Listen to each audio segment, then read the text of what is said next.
आप देख रहे हैं विंध्य की कचहरी अंचित गौतम के साथ।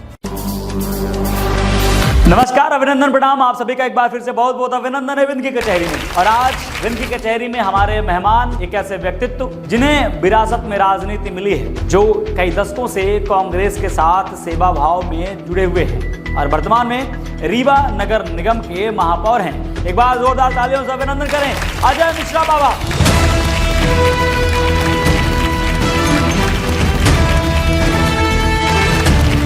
विंध्य की कचहरी में आज निर्णायक की भूमिका पर, जज की भूमिका पर सीधी जिले के वरिष्ठ अधिवक्ता श्रवण द्विवेदी जी। एक बार जोरदार तालियों से अभिनंदन करें श्रवण द्विवेदी।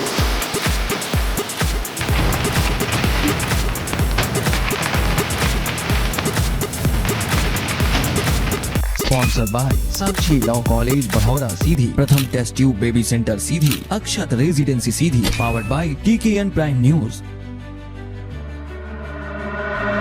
और विंध्य की कचहरी में आज रीवा नगर निगम के महापौर अजय मिश्रा बाबा अपनी पैरवी स्वयं करेंगे। विंध्य की कचहरी की कार्यवाही की शुरुआत हो उससे पूर्व मैं आज के निर्णायक, आज के जज माननीय जी से हम आग्रह करेंगे कि आज की कार्यवाही शुरू होने की इजाजत दी जाए। विंध्य की कचहरी पर रीवा नगर निगम के महापौर अजय मिश्र बाबा पर पहला आरोप। इस समय वर्तमान में कांग्रेस के मेयर रीवा नगर निगम में हैं, लेकिन वहीं पर आपके उप मुख्यमंत्री और भारतीय जनता पार्टी के विधायक मुख्यमंत्री उप मुख्यमंत्री के रूप में उपस्थित हैं। वहाँ पर दोनों लोगों की मिलीजुली सरकार चल रही है, ऐसा आरोप जनता द्वारा लगाया जाता है। इस पर आपकी क्या टिप्पणी होगी?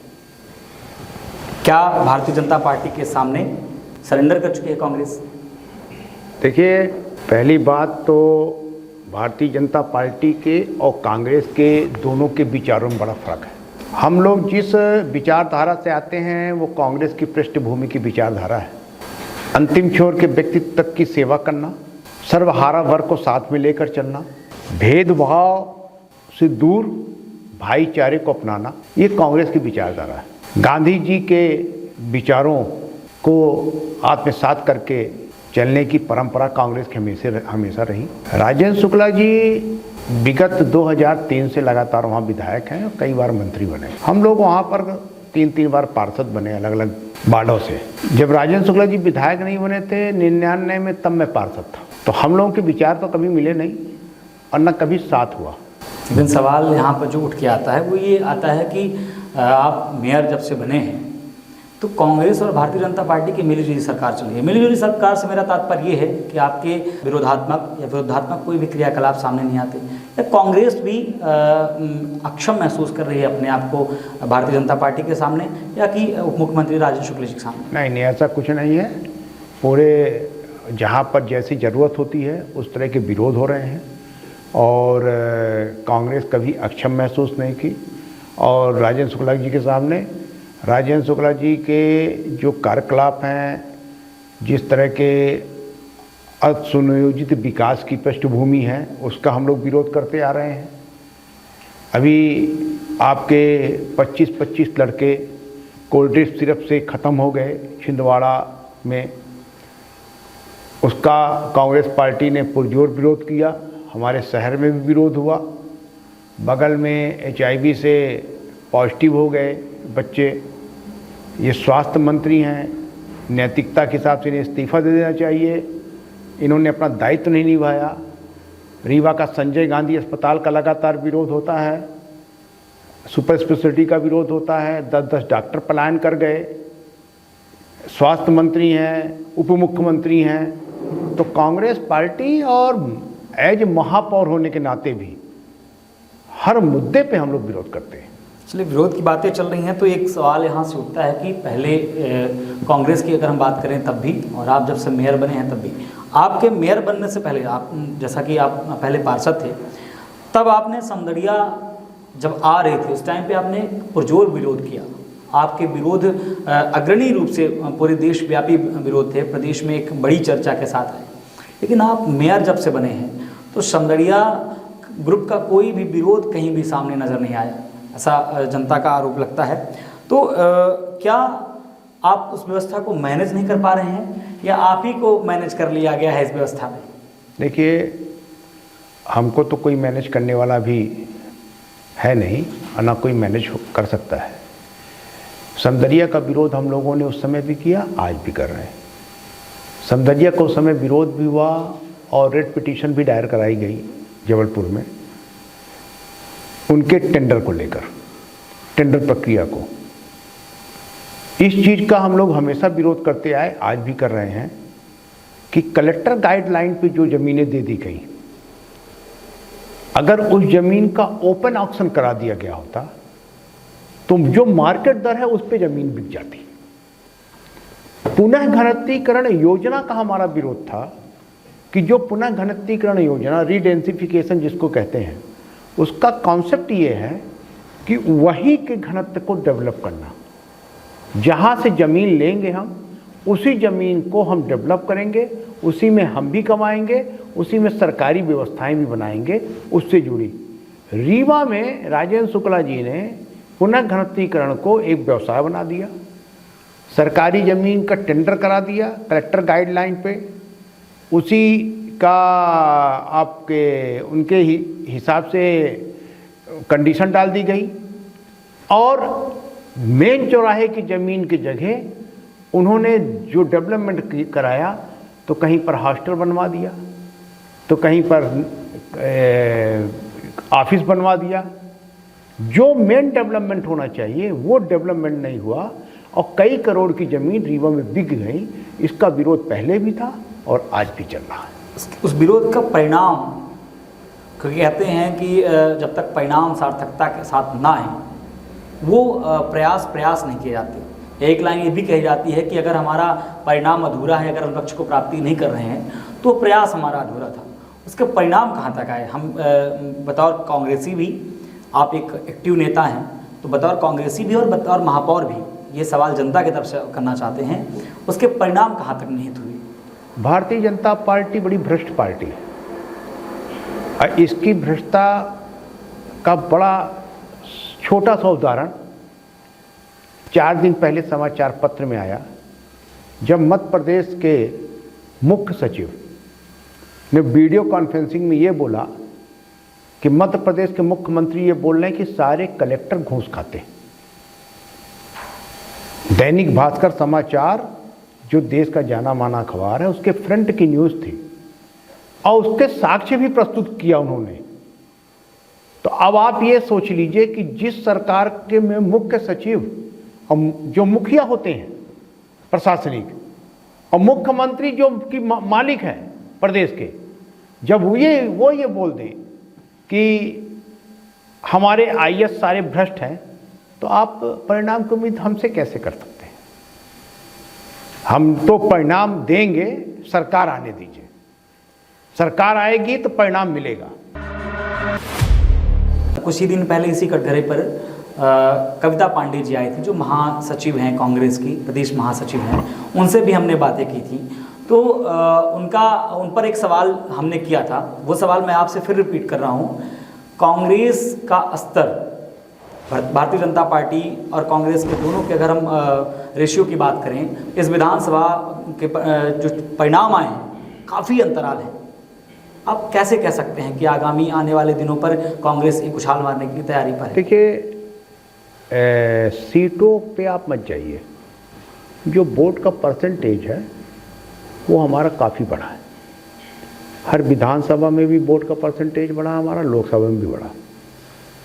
और भारतीय जनता पार्टी चुनाव जीती नहीं है। भारतीय जनता पार्टी ने वोट की चोरी की है। लाडली बहना को पैसा देकर महिलाओं को भ्रमित करके वोट लिया, और इससे अधिक भारतीय जनता पार्टी की लोकप्रियता कहाँ समझ में आती है कि बिहार का इलेक्शन हुआ और 10-10 हज़ार रुपया 1,25,00,000 औरतों को दिया गया। तो इससे ही आप समझ जाइए कि मोदी जी की और भारतीय जनता पार्टी की लोकप्रियता इसी में समझ में आ जाती है। पहले जो नेता रहते थे वो पैसे से राजनीति नहीं करते थे। पहले के नेता वैचारिक राजनीति करते थे, मूल्यों की राजनीति करते थे और उनके नाम पे जनता वोट देती थी। आज मूल्यवान नेता तो रहे नहीं, खासतौर से भारतीय जनता पार्टी में कोई मूल्यवान नेता नहीं है। जो भी भारतीय जनता पार्टी के नेता हैं उसमें से 60% तो जो सांसद हैं और विधायक हैं वो तो अन्य दलों से गए। उनके वैचारिक जो उनके विचारधारा के लोग थे तो वो तो कोई बचे नहीं। सब कांग्रेस विचारधारा, समाजवादी विचारधारा, बहुजन विचारधारा, हर दलों के लोग जा जाकर वो भारतीय जनता पार्टी को आज मजबूत किए हैं। तो आपको बता दें कि भारतीय जनता पार्टी का यहीं से स्तर समझ में आ जाता है। जो हमारे कांग्रेस का मैनिफेस्टो चल रहा है, राहुल गांधी जी जो बोल रहे हैं कि वोट चोरी हो रही है, वो बात एकदम सही है। ये जितनी भी सरकारें बनी, 2023 वाली बनी, 2024 में जो बनी, ये सारी सरकारें, चाहे आप महाराष्ट्र का चुनाव देख लीजिए, चाहे हरियाणा का देख लीजिए, चाहे दिल्ली का देख लीजिए, आप जहाँ का भी आपको इलेक्शन देखना हो वहाँ का देख लीजिए, सारी सरकारें वोट चोरी करके बनाएंगे। ये सवाल भी मैं भारतीय जनता पार्टी के कोई भी व्यक्तित्व आएंगे तो मैं उनसे पूछूंगा, लेकिन सवाल यहाँ पर ये उठता है कि आप उस वक्त का इंतज़ार कर रहे हैं कि आगामी चुनाव परिणाम हमारे पक्ष में होंगे और तब हम नीति रीति सब कुछ बदल देंगे। लेकिन जिस रीति से आप बता रहे हैं, हम आप ही के उस मैनिफेस्टो पर बात कर रहे हैं कि भारतीय जनता पार्टी लाडली बहना से वोट चोरी कर रही है। इन क्रियाकलापों के बाद फिर से अगर भारतीय जनता पार्टी आ जाएगी तब कांग्रेस क्या करेगी? जनता का आंदोलन, जन आंदोलन से बड़ी कोई चीज़ नहीं होती। आने वाले समय में दो मुद्दों को लेकर इस देश में बड़ा जन आंदोलन होगा। एक बढ़ती हुई बेरोजगारी और दूसरी बढ़ती हुई महंगाई। ये इतने बड़े मुद्दे हो चुके हैं कि आने वाले समय में आप ये देखिएगा कि इसको लेकर जनता आंदोलन करेगी। और सरकारें पार्टियां नहीं बनाती, सरकार जनता बनाती है।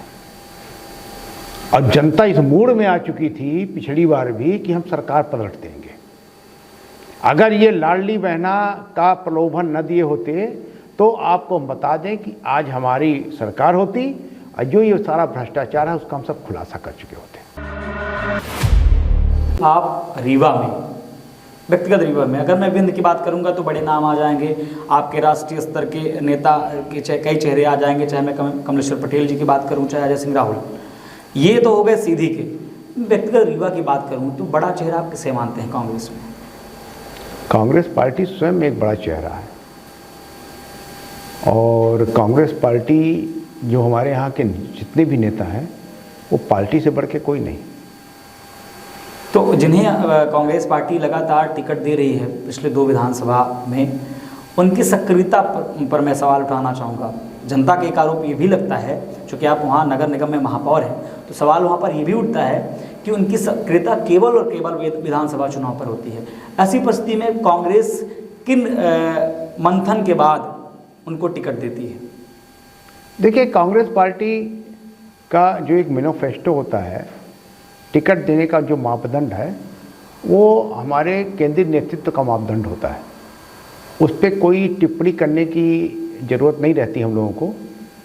रही सक्रियता की बात, तो ऐसा नहीं है, वो फुल सक्रिय रहते हैं और 3 बार वो जिला अध्यक्ष बने, ये तीसरी बार बने। उन्हीं के सक्रियता पे हम लोग 2023 का चुनाव लड़े, 2024 की लोकसभा के चुनाव लड़े, वोट का परसेंटेज बढ़ा। रीवा में राजेंद्र शुक्ला 18,000 वोट से आ रहे हैं, 57,000 वोट कांग्रेस को मिला। तो सक्रियता अगर ना होती तो वोट तो नहीं बढ़ता।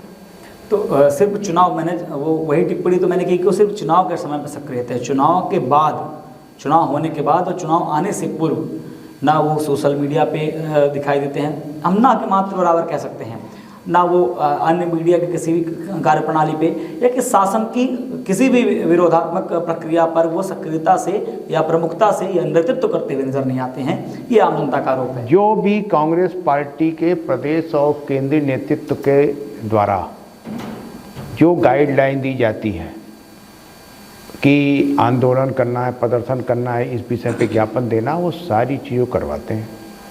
हमारे यहाँ के जिलाध्यक्ष हैं, हमारे यहाँ के शहर अध्यक्ष हैं, सब लोग मिल के पूरे संगठन को चला रहे हैं कांग्रेस पार्टी बहुत अच्छी तरीके से रीवा में चल रही है।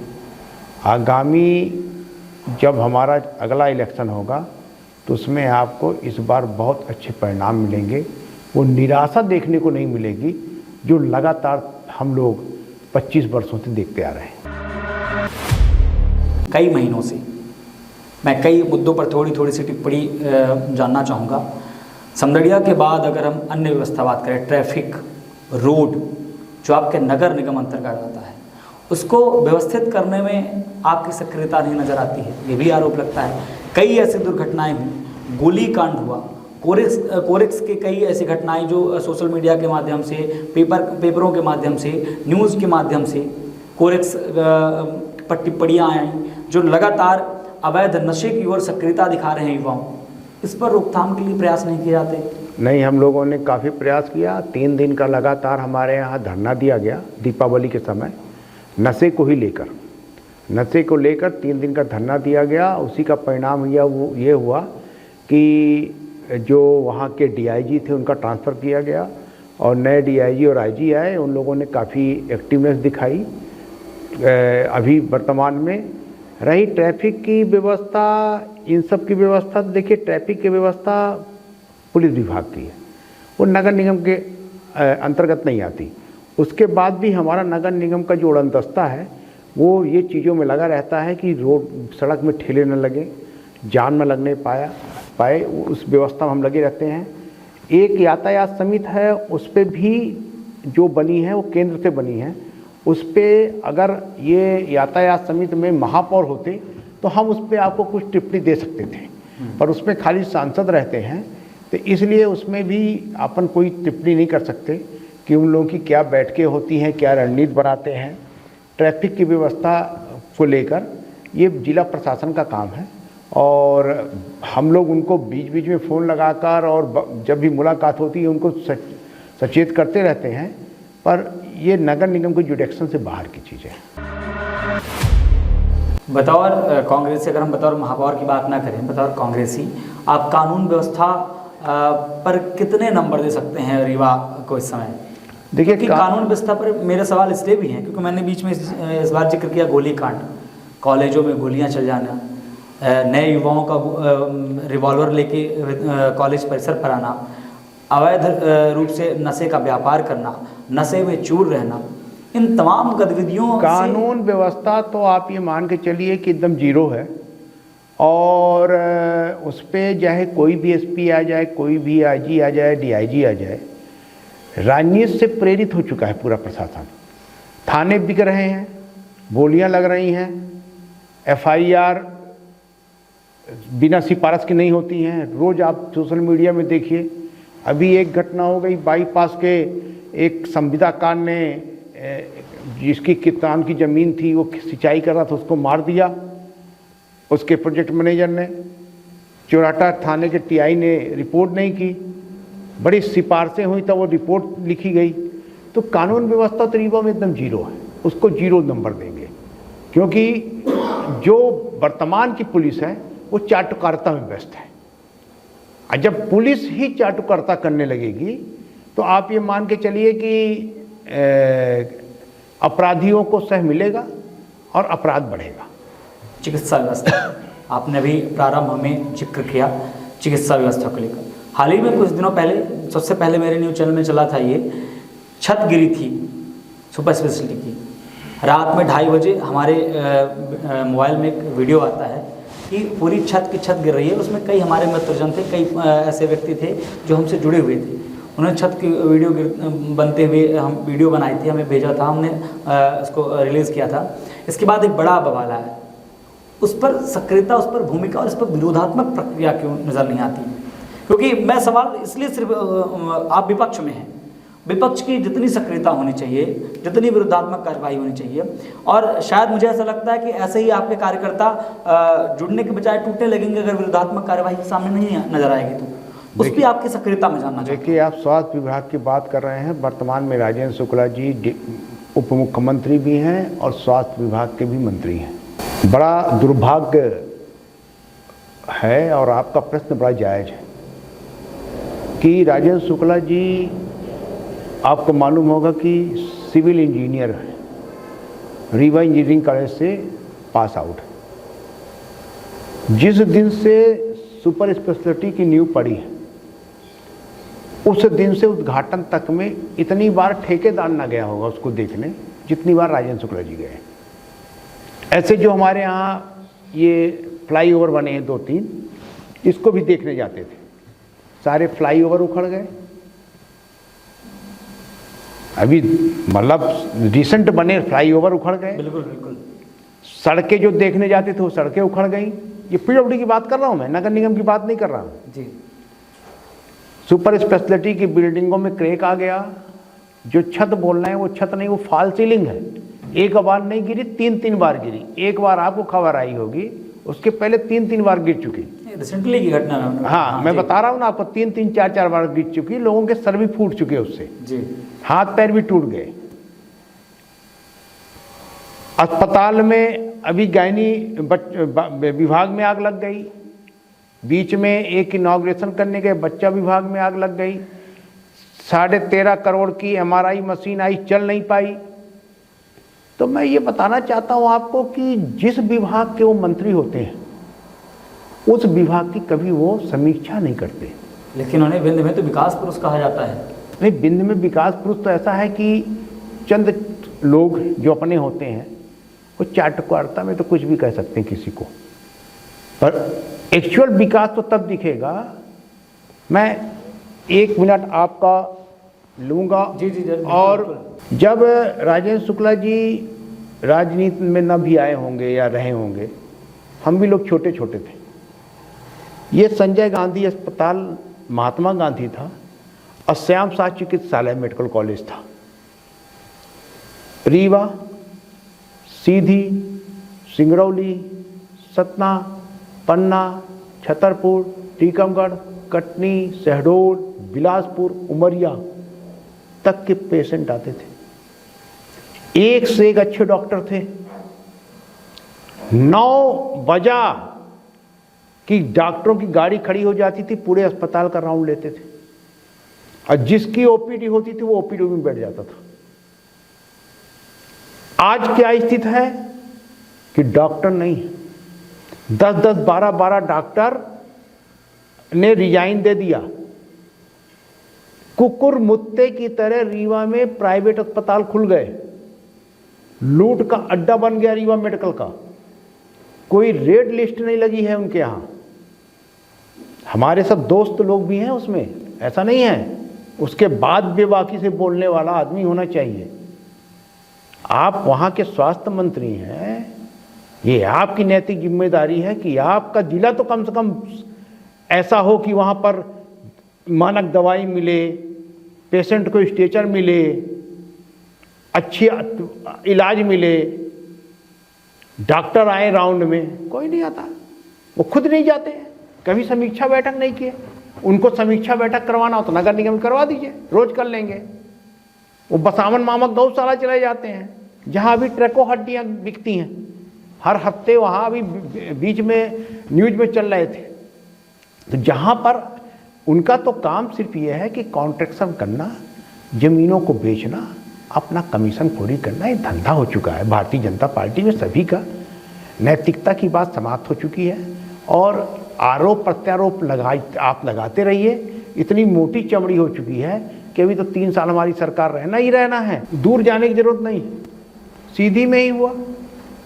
एक डॉक्टर हैं सरकार बहादुर, उनके ऊपर कुछ लोगों ने कालिक पोत दी। भाई कालिक क्यों पोता? डॉक्टर को तो लोग भगवान मानते थे, पैर पकड़ लेते थे। आज डॉक्टर के ऊपर कालिक क्यों पोत रहे हैं? बच्चे मर गए, कई बच्चे मर गए। जिसने कालिक पोता तो उसको तो जेल भेज दिया आपने, पर डॉक्टर के ऊपर क्या कार्रवाई किया? इंदौर एम्स में बच्चों को चूहों ने काट लिया, आपने वहां पर क्या कार्रवाई की?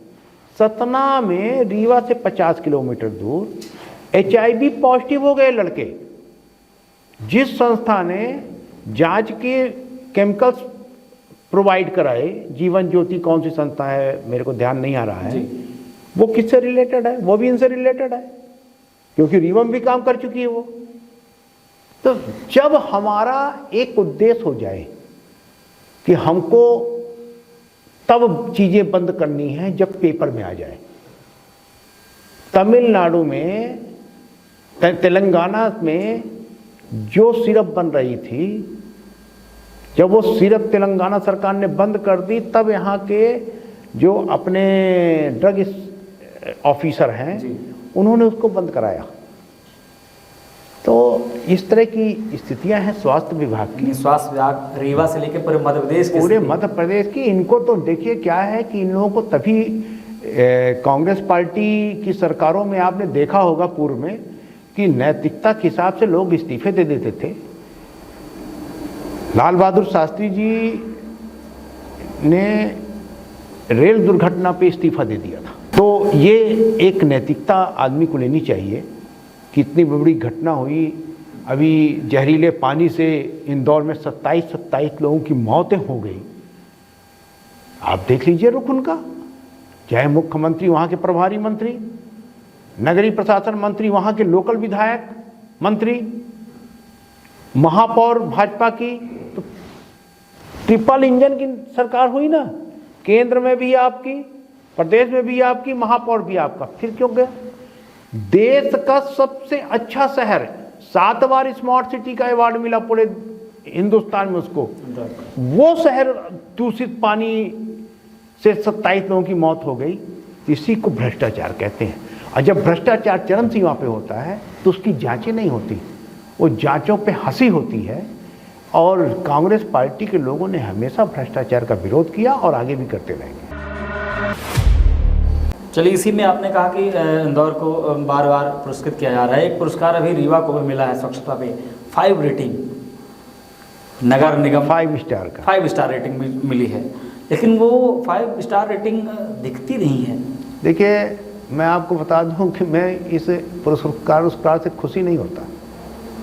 मैं महापौर हूँ, हमको खुशी होनी चाहिए ना 5 स्टार। ये सवाल इसीलिए मैंने आपसे जायज रूप से पूछा है कि आप महापौर और हैं। मैंने अपने कमिश्नर को भी बोला और जो लोग थे कि ये जो पुरस्कार होते हैं ना, ये मैनेजमेंट होते हैं, मैनिपुलेटेड होते हैं।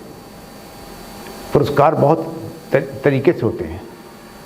पुरस्कार तो हम तब मानेंगे जब 12 महीने में 12 महीने सफाई हो, नाली का कचरा निकले, शहर की सुंदरता हो, साफ सफाई हो, लोगों को पानी मिले, बिजली जलती मिले, पार्कों में साफ सफाई हो।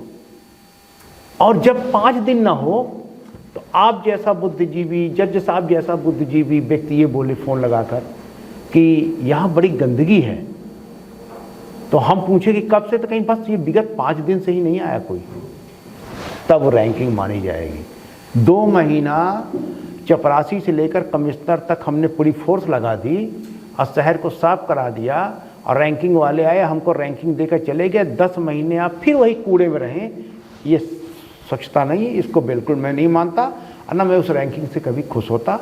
मैं जनता का सेवक हूँ, जनता जब तक अपनी रैंकिंग नहीं देगी, बिल्कुल हम इस रैंकिंग को पक्षधर नहीं है। रीवा में जब भी रोड निर्माण होता है, उसके बाद रोड का खनन प्रारंभ हो जाता है, कभी पाइपलाइन के नाम पर, कभी गैस लाइन के नाम पर। वो किस मैन्युफैक्चर पे आता है? इसको कहते हैं असुनियोजित विकास।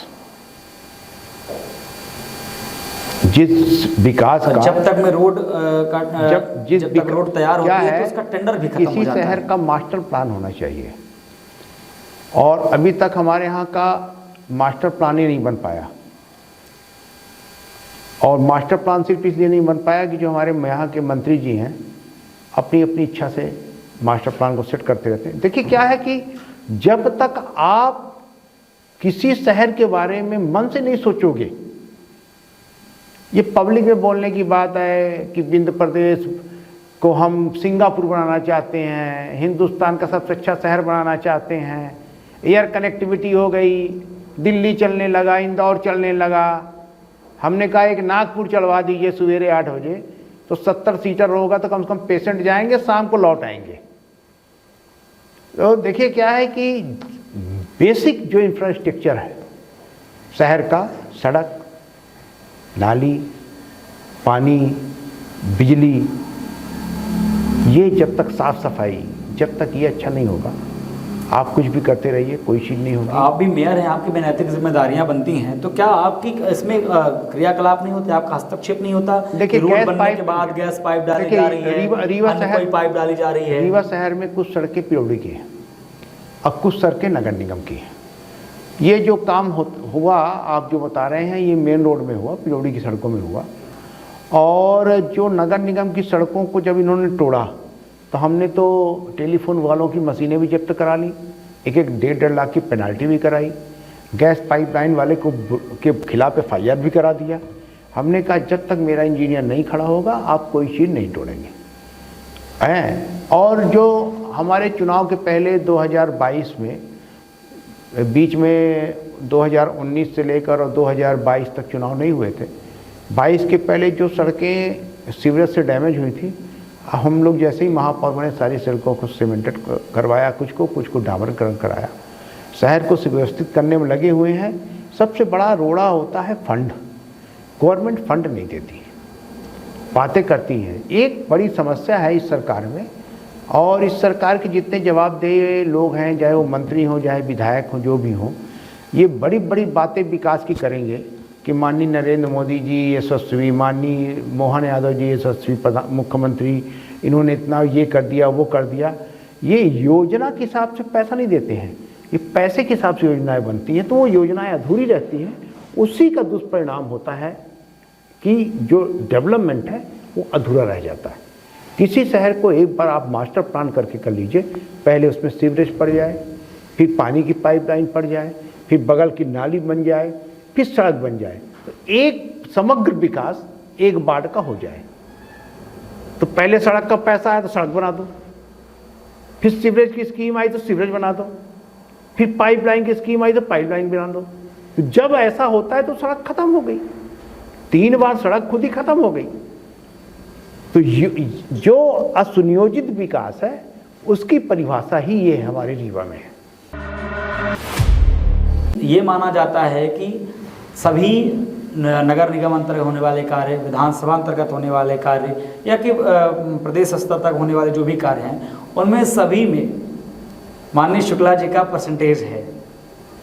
सवाल यहाँ पर ये बनता है कि नगर निगम वाले में आपका कितना परसेंटेज है और इस बात में कितनी यथार्थता है? हमारे यहाँ 150 के लगभग ठेकेदार हैं, और आप एक दिन अपना कैमरा लेकर जाइए, हिडन कैमरा, और उस कैमरे को ले जाकर उन ठेकेदारों से पूछिए, तो ठेकेदार हेलमेट लगाकर जाना पड़ेगा आपको, कितने आक्रोशित होंगे। उसका कारण क्या है कि हमने एक प्रथा चालू की वहाँ। पहली बात तो मैं नगर निगम का पहला ऐसा महापौर हूँ मध्य प्रदेश का जो अपना स्वयं का वाहन चढ़ता हूँ, नगर निगम की कोई सुविधा नहीं लेता। एक दूसरा, संविदाकारों को 50,000 से 1 लाख रुपए एक भूमि पूजन लोकार्पण में खर्चा होता था, हमने वो प्रथा बंद करा दी। संविदाकार 25 रुपए का नारियल लाता था, अब वो तो 50 का हो गया, महंगाई बढ़ गई, जस्ट डबल हो गया, 25 का 50 जी। तो 50 रुपए का नारियल और 5 रुपए की अगरबत्ती, पहले 2 की अगरबत्ती थी। और जो हमारे सम्मानित पार्षद हैं उनको मैंने ये अधिकार दिया। ये राजेंद्र शुक्ला जी लोग मंत्री थे, उनकी 3 ठो उनके महापौर थे, कभी भी पार्षदों को सम्मान नहीं मिला, महापौरों को नहीं मिला, पार्षदों को क्या मिलना है। उनके कुछ चाटुकार अधिकारी थे, वो उनको खड़ा कर देते थे और लोकार्पण भूमि पूजन हो जाता था, लाखों रुपए संविदाकार का खत्म होता था। संविदाकार चोरी करने लगे थे, हम लोगों ने सारी चीजें बंद करा दी। सम्मानित पार्षद वार्ड के किसी भी सम्मानित प्रबुद्ध लोगों को बुलाते हैं और एक नारियल फुड़वाकर उसका भूमि पूजन लोकार्पण कराते हैं। तो जो व्यक्ति संविदाकार का पैसा बचा रहा हो वो कमीशन क्या खाएगा। आरोप प्रत्यारोप तो ये लगते रहते हैं, इस पर कोई दिक्कत नहीं। चूँकि आप नगर निगम अंतर्गत महापौर हैं और जो भी नगर निगम अंतर्गत कार्य होते हैं उसमें उद्घाटन में आप कभी नज़र नहीं आते हैं। माननीय शुक्ला जी अगर उद्घाटन कर रहे हैं तो चूँकि आपका भी प्रोटोकॉल है, आपको भी राज्य मंत्री का दर्जा प्राप्त है, तो आप उद्घाटन में सम्मिलित नहीं होते हैं, तो आपको आमंत्रित नहीं किया जाता या आप जाना उचित नहीं समझते हैं? देखिए क्या है कि पहली बात तो शुक्ला जी को नगर निगम कार्यों में हस्तक्षेप करना ही नहीं चाहिए, मैंने अभी आपसे पहले भी बोला जी। तो ये उनकी बीमारी है। लेकिन करते तो हैं। करते हैं तो तभी उसका मुंह की खानी पड़ती ना उनको। वो क्या है कि जो आदमी ऊपर देखेगा वही नीचे गिर जाएगा। जबरदस्ती कोई कार्य नहीं करना चाहिए। ये शुक्ला जी की अपनी विकृत मानसिकता कहलाएगी ये कि भाई जनता के द्वारा चुना गया मेयर है, उसकी अपनी एक MIC है, परिषद है, आप क्यों हस्तक्षेप कर रहे हो? आपको तो वहां हस्तक्षेप करना चाहिए कि फंड आ रहा कि नहीं आ रहा, 1 रुपया नहीं दिलवा पाते आप। अमृत योजना का योजना बनी पानी की 195 करोड़ की, गवर्नमेंट ने बोला कि हम 95 करोड़ देंगे आपको, हमने उसको दबाव देकर 133 करोड़ कराया।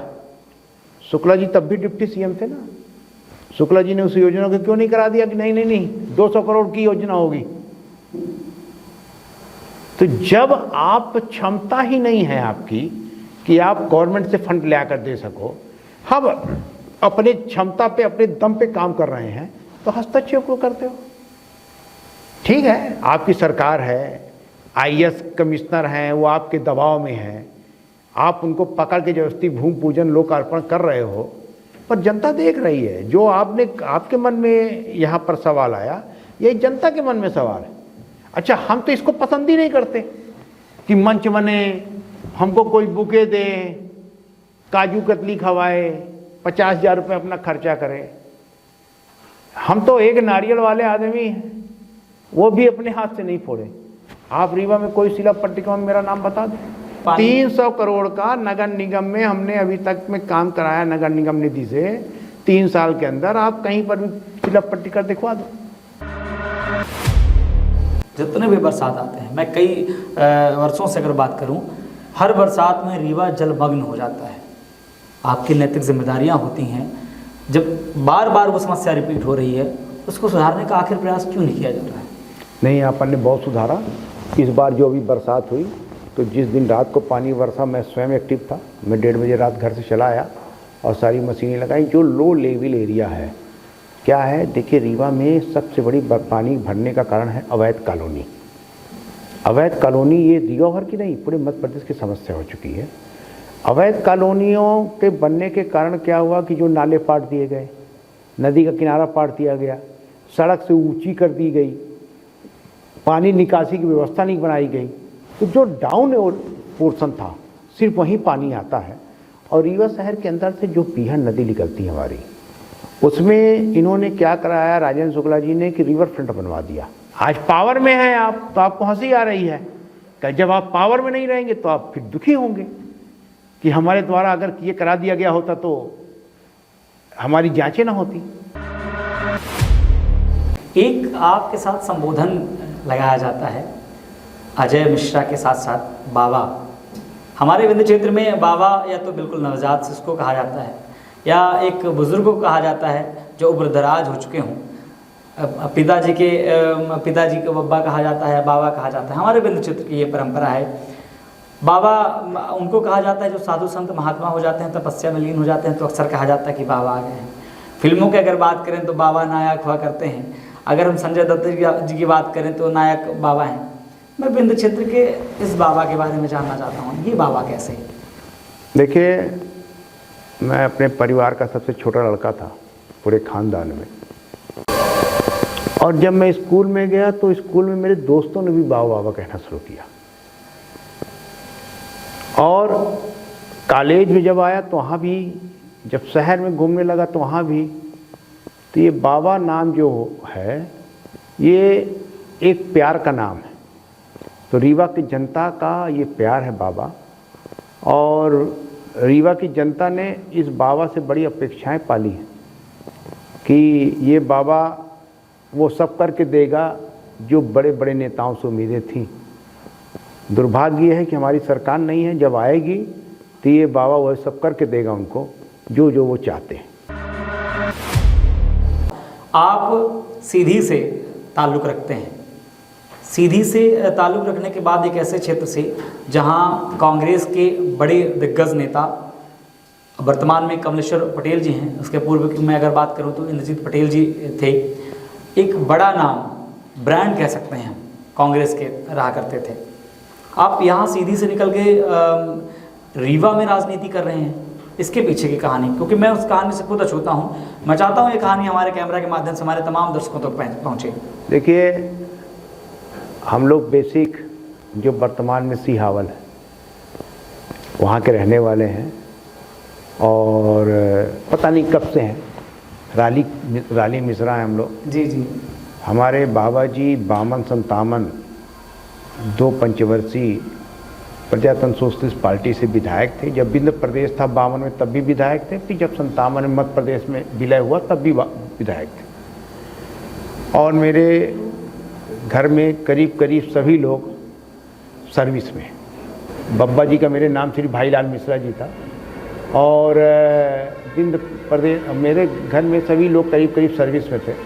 मेरे पिताजी डिप्टी एग्रीकल्चर थे उस समय, और बहुत पहले हम लोग रीवा में घर बन गया था। हमारे रीवा में कई घर हैं हमारे परिवार के, क्योंकि रीवा एक बहुत बड़ा एजुकेशन सेंटर था, तो पढ़ने के दृष्टिकोण से रीवा को लोग पसंद करते थे, तो वहाँ एक घर बना हुआ था हम लोगों का। मेरी पैदाइश भी रीवा में हुई। आज भी हमारी सिहावल में ज़मीनें हैं, वहाँ खेती होती हैं। घोगम में ज़मीन है, वहाँ खेती होती है। 2-3 जगह खेतियाँ होती हैं हम लोग की ज़मीनों की। पर हमारी पृष्ठभूमि जो है वो यहाँ की ऐसी है। और बाबा जी जब हमारे विधायक थे तो बाबा जी बताया करते थे कि उस समय अमेलिया से सिहावल तक लोग पैदल चलते थे। तो जब पहली बार विधायक बने तो 4 बस सीधी से और 3 बस रीवा से चली। बीछी बगदरा तक सड़क बन गई, हायर सेकेंडरी स्कूल खुलवा दिया, ब्लॉक बनवा दिया, प्राइमरी स्वास्थ्य केंद्र बन गया। फिर जब दोबारा विधायक बने तो गर्ल्स स्कूल खुलवा दिया, तहसील खुलवा दिया। तो ये एक जुनून था उस समय इन लोगों का समाज सेवा करने का। हो सकता है वही जुनून हमारे अंदर भी हो, क्योंकि हम लोग भी शुरू से जब कॉलेज के ज़माने से सोशल वर्क करते थे, तो सोशल वर्क जब चालू किया तो हम लोगों के मन में था कि बिना राजनीति के सोशल वर्क अधूरा हो जाता है। तो हमने कांग्रेस पार्टी ज्वाइन किया, NSUI में थे, युवक कांग्रेस में थे, फिर शहर कांग्रेस कमेटी में थे, फिर 3 बार पार्षद का चुनाव लड़े, अलग अलग वार्डों से लड़े, जनता ने जिताया। रीवा के जनता का अब बाबा महामृत्युंजय भगवान का आशीर्वाद था कि इस बार महापौर भी बनाया, सामान्य सीट थी।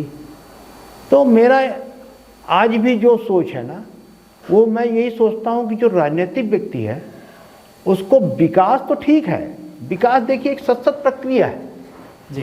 पहले 3 मीटर की सड़क होती थी और दिन भर में 1 बस चलती थी, 5-6 ट्रक चलते थे। फिर जब जैसे ही आबादी बढ़ी तो ट्रैफिक बढ़ा, गाड़ियाँ बढ़ी, धीरे धीरे धीरे करके विस्तार होने लगा।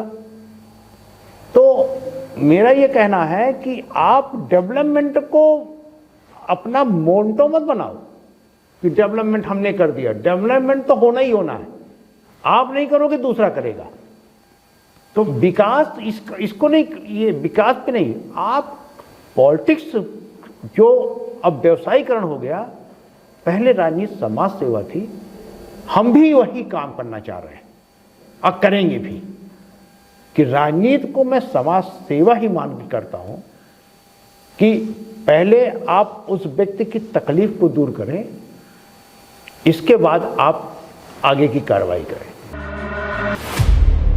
आप ही के पार्टी के लोग, आप ही के समर्थक, आप ही से जुड़े लोग, एक आरोप आया है कि जब रोड चौड़ीकरण के दौरान आपने कई मुस्लिम घर गिरवा दिए, जबकि वही मुस्लिम आपके पेट वोटर कहे जाते हैं। और वो ये इस चीज़ का दावा भी करते हैं कि जो बड़े लंबे अंतराल से आपने जीत हासिल की थी मेयर के रूप में, लगभग 10 से 11 हज़ार मतों से, उसमें उनकी प्रमुख भूमिका है।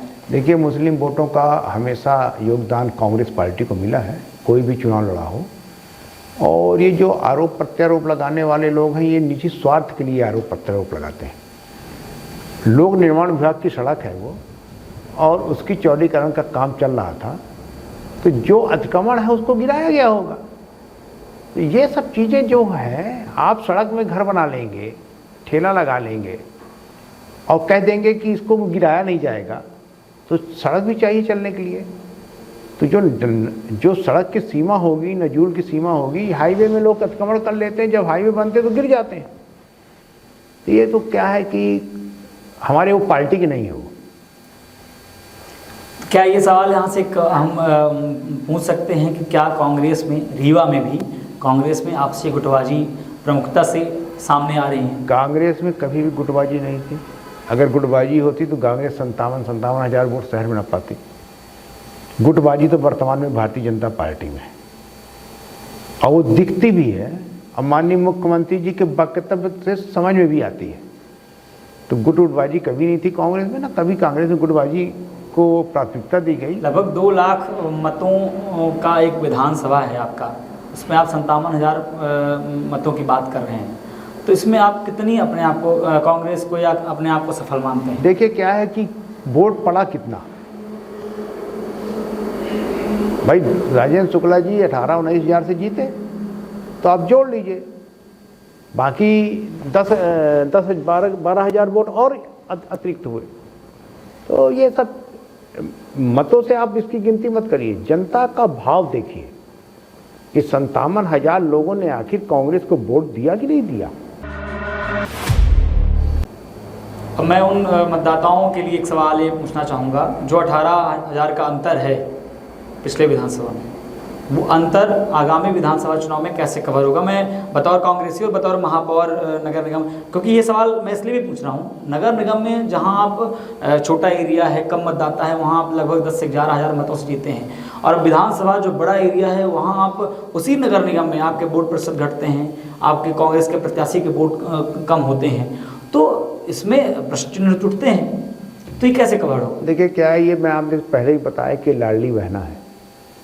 जब महापौर का चुनाव हुआ उस समय लाडली बहना का खेल नहीं था। इन्होंने लाडली बहना के माध्यम से बड़ा वोट का वादा किया, और 20-20, 25-25 हज़ार वोट, हमारे यहाँ भी 38 हज़ार वोट घट गए रीवा विधानसभा में। 38 हज़ार वोट घटे, यानी फर्जी वोट लिखे थे, ग्रामीण अंचलों के वोट लिखे थे, वो सब वॉश आउट हो गए। इसी को कहते हैं वोट चोरी। अगला जो 2028 का इलेक्शन होगा, आप पूरे प्रदेश में देखिएगा कि कांग्रेस की सरकार बनेगी और रीवा भी हम लोग जीतेंगे। एक वर्तमान राजनीति का एक बहुत प्रमुखता से पूरे मध्य प्रदेश में, पूरे देश में ये मुद्दा है। मैं आपको ये सवाल इसलिए कर रहा हूँ कि आप ब्राह्मण नेता हैं और सक्रिय नेता हैं कांग्रेस के। वर्तमान में एक जो कानून पास हुआ है, मैं उस कानून की बात करूँ, यूजीसी बिल, मैं टिप्पणी चाहूँगा उस पर। देखिए यूजीसी बिल जो है, ये भारतीय जनता पार्टी ने उन सारे मुद्दों को हटाने के लिए पास किया। जो आने वाला समय है, जो लड़के पढ़ के निकले हैं, वो किसी भी जाति वर्ग के हों, रोजगार देने की स्थिति में तो ये केंद्र की सरकार है नहीं। मोदी जी पहली बार जब प्रधानमंत्री बने थे तो बोले थे कि 2 करोड़ रोजगार हर साल हम देंगे। लोग आज भी ढूंढ रहे हैं, 15-15 लाख रुपए हर खाते में देंगे, लोग आज भी ढूंढ रहे हैं। तो रोजगार देने की स्थिति में तो है नहीं ये। तो इन्होंने ये सोचा कि अगला जो मुद्दा है वो देश में 2 ही चीज़ का चलेगा, कि जो बेरोजगारी है वो कैसे ख़त्म हो। तो बेरोजगार सड़क में उतर आएंगे, और लगातार बढ़ती हुई महंगाई है उस पर लोग सड़क में उतर आएंगे। तो उन्होंने यूजीसी में जो ST SC OBC को ये प्राथमिकता दी, जो कि बहुत घृणित काम है, बिल्कुल नहीं करना चाहिए। एक क्लास में 40 लड़के हैं, तो अगर मैं कहता हूँ कि सवर्ण के 20 लड़के हैं और अदर जात के सब मिलाकर 20 लड़के हैं, उसमें से ST SC का भी लड़का होशियार होता है, OBC का भी होता है, सवर्णों का भी होता है। तो जो एक होशियार लड़के होते हैं, बुद्धिमान लड़के होते हैं, उनका एक ग्रुप होता है, वो प्रोजेक्ट बनाते हैं एक ग्रुप में शामिल होकर। आपने वर्ग भेद कर दिया आपने उस क्लास में 2 ग्रुप बना दिया, एक तरफ बैठेगा सवर्ण का लड़का और एक तरफ ST SC OBC का। तो जो आप बोलते हो कि हम बांटने का काम नहीं करते, तो आपने तो यहां पर साबित कर दिया कि हमने बांट दिया। आरक्षण जो लागू हुआ था तो बाबा साहब अम्बेडकर ने किया था कि जब ये जिनको हम आरक्षण दे रहे हैं ST SC वर्ग को, जब ये मजबूत हो जाए तो इसकी समीक्षा की जाए और उसको घटाया जाए। तो आप समीक्षा करने के बजाय आपने स्कूलों में कॉलेजों में भी ये चीज लागू कर दी। ये भारतीय जनता पार्टी की लड़ाने की राजनीति है, जिस तरह की ये आपस में लड़े और फायदा हमको मिले। मैं उस पर ये टिप्पणी करना चाहता हूँ कि इसमें कांग्रेस की जिम्मेदारी क्या होती है?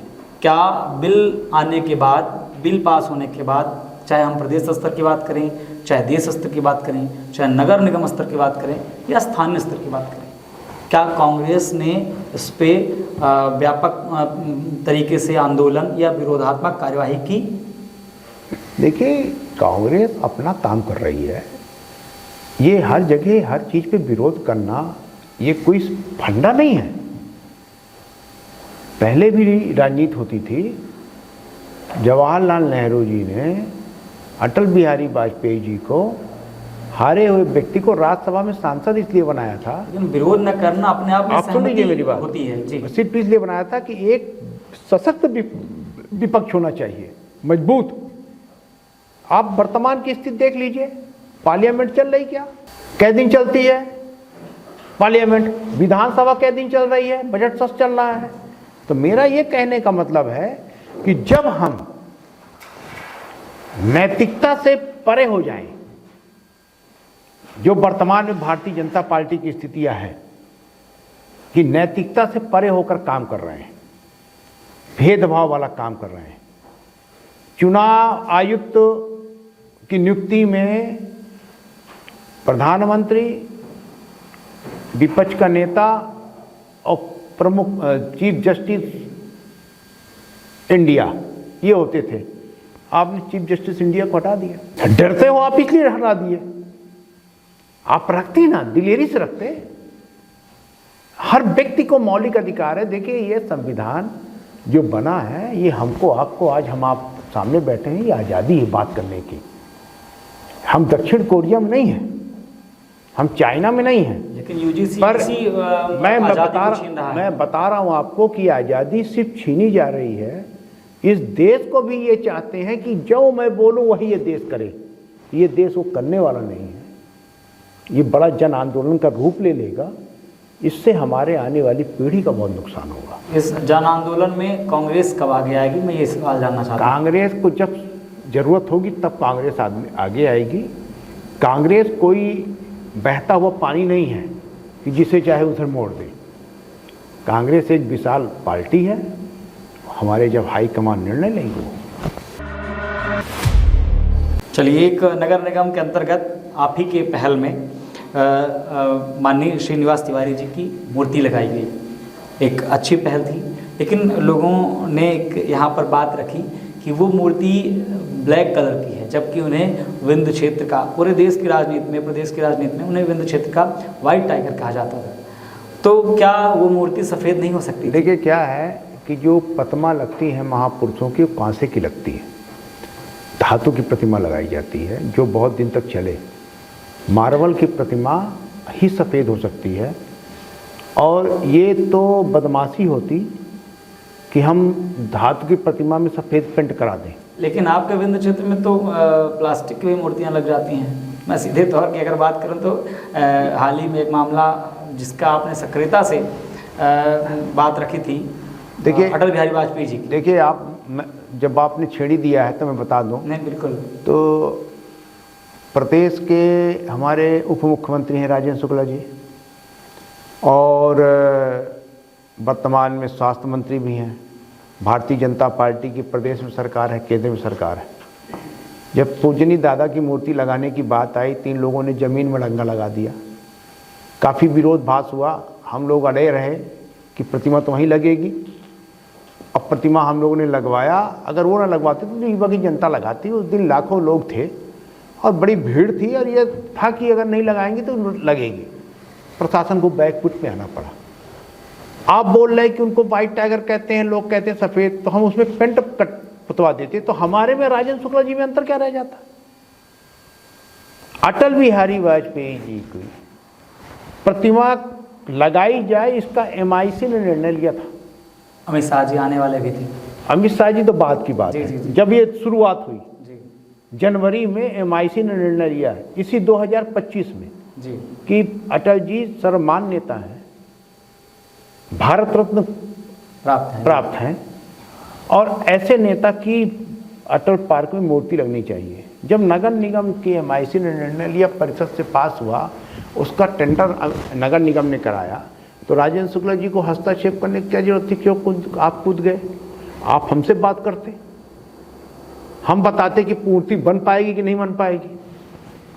धातु की मूर्ति 14 फीट की बननी है, कुर्सी में बैठे अटल बिहारी वाजपेयी जी की, उसमें समय लग रहा था। जो वेंडर लिए हुए था वो बोला 3-4 महीने लगेगी।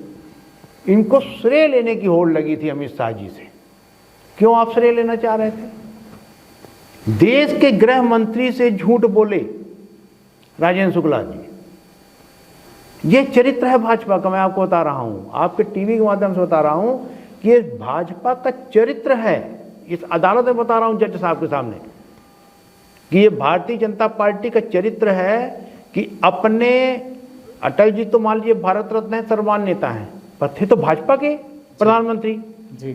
जब उनकी प्रतिमा ये प्लास्टिक की लगवा सकते हैं, फाइबर की लगवा सकते हैं, देश के गृह मंत्री को बुलाकर अपने ही पार्टी के धोखा दे सकते हैं, तो जनता के साथ इनको धोखा देने में कोई बड़ी बात नहीं है। हैं अटल जी की मूर्ति बन रही है, वो लगेगी, वो हम लोग लगवाएंगे। जिसका जो काम है उसको काम करने दीजिए। आपका काम है शहर विकसित हो, लोग स्वस्थ रहें, आप स्वास्थ्य मंत्री हैं, पूरे प्रदेश को स्वस्थ रखिए, खुशहाल रखिए, ये काम करिए। आप इतनी पूरी बड़ी भूमिका, हमने पूरी राजनीतिक गतिविधियों पर बात करी, लेकिन एक सवाल जो सबके मन में लगभग है, आपने कहा कि आपको राजनीतिक विरासत से मिली है, आपके बब्बा विधायक थे, आप सीधी से बिलोंग करते हैं। इन तमाम बातों के बाद एक मात्र छोटी सी टिप्पणी, आप अपना राजनीतिक गुरु किसे मानते हैं? देखिए, मैं जिस पार्टी में हूँ तो वही पार्टी ही गुरु होती है। मैं किसी को अपना गुरु नहीं मानता। राजनीति मैंने अपने से की है, किसी के कहने पे नहीं की।